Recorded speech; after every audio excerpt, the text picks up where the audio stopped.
الحمد لله رب العالمين والصلاة والسلام على سيد المرسلين وعلى آله وصحبه أجمعين أما بعد فأعوذ بالله من الشيطان الرجيم بسم الله الرحمن الرحيم ولا تصعر خدك للناس ولا تمش في الأرض مرحا إن الله لا يحب كل مختال فخور صدق اللہ العظیم۔ بزرگوں اور دینی بھائیوں، قرآنی شخصیات میں یا قرآن میں جن لوگوں کا تذکرہ ہے ان میں ایک نام حضرت لقمان علیہ السلام کا ہے۔ حضرت لقمان علیہ السلام کے بارے میں یہ لکھا گیا ہے کہ وہ نبی نہیں تھے، لیکن اللہ تعالیٰ کے ایک پاک باز اور نیک انسان تھے۔ اللہ تعالیٰ نے ان کو علم و حکمت کی بہت سی انمول باتیں بتا دی تھیں۔ یہ بھی کہا جاتا ہے کہ وہ ایک زمانے میں ایک شخص کے غلام تھے۔ ایک مرتبہ ان کے آقا نے ان سے کہا کہ لقمان، جاؤ یہ بکری ذبح کرو اور اس بکری کے 2 اہم حصوں کو لے کر آؤ۔ تو حضرت لقمان گئے اور بکری کو ذبح کیا اور اس کے دل اور زبان کو لے کر آئے۔ پھر آقا نے حکم دیا کہ جاؤ دوسری بکری ذبح کرو اور اس کے برے حصے کو لے کر آؤ۔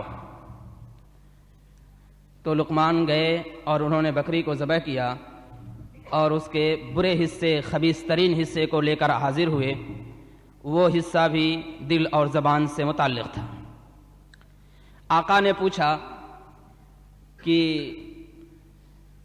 برے حصے کے سلسلے میں اور اچھے حصے کے سلسلے میں تم نے دل اور زبان ہی کو کیوں ترجیح دی؟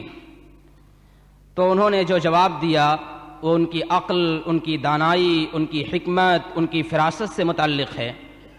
انہوں نے کہا کہ دل اور زبان اگر صحیح طور پر استعمال ہوتے ہیں تو یہ سب سے اچھے شمار ہوتے ہیں، اور یہی دل اور زبان بری جگہ پر استعمال ہوں، برے کام کے لیے استعمال ہوں تو ان کو سب سے برا حصہ شمار کیا جاتا ہے۔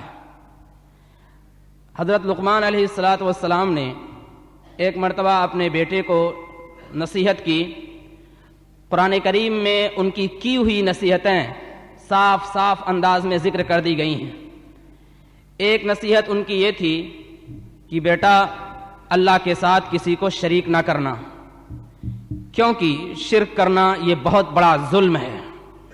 یہ کہ اپنے بیٹے کو کہ والدین کے ساتھ حسن سلوک کرنا، والدین اگر کافر ہوں، شرک کرنے والے ہوں تو ان کے ساتھ بھی خوش اسلوبی کے ساتھ پیش آنا۔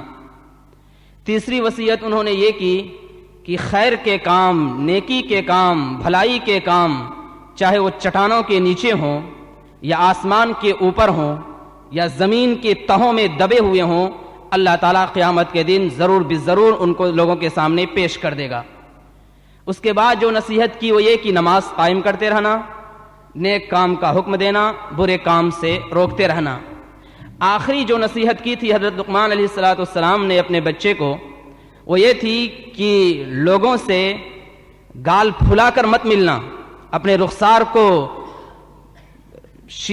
چی بجبی بنا کر مت ملنا، بلکہ لوگوں سے خوش اسلوبی کے ساتھ ملنا، اور زمین میں اکڑ کے مت چلنا، کیونکہ اللہ تعالیٰ شیخی بگھارنے والے اور تکبر کرنے والے کو پسند نہیں کرتا ہے۔ اس کے بعد انہوں نے کہا کہ دیکھو چال میں میانہ روی کو اختیار کرنا اور پست آواز سے بات کیا کرنا، کیونکہ سب سے بری آواز گدھوں کی آواز ہے۔ میرے بزرگوں اور دینی بھائیوں، حضرت لقمان علیہ السلام کی یہ نصیحت قرآن کریم میں ذکر کی گئی ہے۔ اس نصیحت کا ہر پہلو سنہرے الفاظ کا ایک مجموعہ ہے۔ عام طور پر زندگی میں ہمیں جن چیزوں کی ضرورت پڑتی ہے، یا زندگی میں ہماری فلاح اور ہماری کامیابی جن حقوق سے وابستہ ہے وہ دو ہیں، یا تو اللہ سے متعلق حقوق ہیں یا بندوں سے متعلق حقوق ہیں۔ کچھ مطالبات وہ ہیں، کچھ ذمہ داریاں وہ ہیں جو اللہ تعالیٰ کے تعلق سے ہیں، اور کچھ ذمہ داریاں وہ ہیں جو بندے کو تعلق سے ہیں۔ اس نصیحت میں حضرت لقمان علیہ السلام نے دونوں حقوق کو خوش اسلوبی کے ساتھ، خوبی کے ساتھ جمع کر دیا ہے، ایک حق اللہ کا اور دوسرا حق بندوں کا۔ ان دونوں حق کو اگر ہم صحیح طور پر اپنی زندگی میں برت لیں تو پھر اللہ تعالی ہمیں کامیابی سے ہمکنار کریں گے۔ خاص طور سے حضرت لقمان علیہ السلام کی جو آخری نصیحت تھی وہ یہ تھی کہ لوگوں کے ساتھ خوش اسلوبی کے ساتھ پیش آنا۔ حضور اکرم صلی اللہ علیہ وسلم کے سلسلے میں قرآن کریم میں آیا ہے کہ وہ لوگوں کے لیے بڑے نرم دل، بڑے نرم مزاج واقع ہوئے تھے۔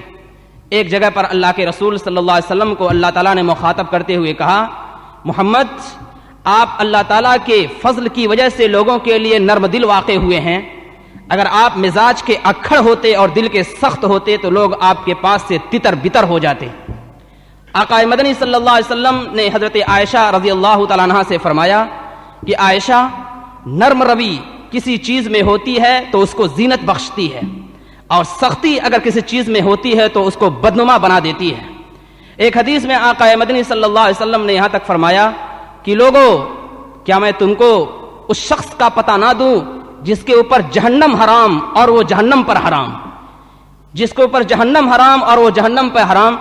اللہ کے رسول صلی اللہ علیہ وسلم نے فرمایا کہ علی کل قریب ہین لین، ہر شخص سے جو لوگوں سے قریب رہتا ہو، نرم دل ہو اور نرم روی کے ساتھ لوگوں کے ساتھ معاملہ کرتا ہو، اخلاق حسنہ کا پرتو اللہ کے رسول صلی اللہ علیہ وسلم کو بنایا گیا ہے، تو اس طرف بھی ہم کو توجہ کرنی چاہیے۔ اللہ تعالی ہم کو اخلاق عالیہ سے متصف ہونے کی توفیق عطا فرمائے۔ وآخر دعوانا ان الحمدللہ رب العالمین۔ دینی، علمی و اصلاحی کیسٹوں و سیڈیز کا واحد مرکز پیام یونک کیسٹ سیریز، دکان نمبر 7 اور 9 شباب market, Nadwa road, Lucknow. Phone number 9838656614۔ والسلام علیکم۔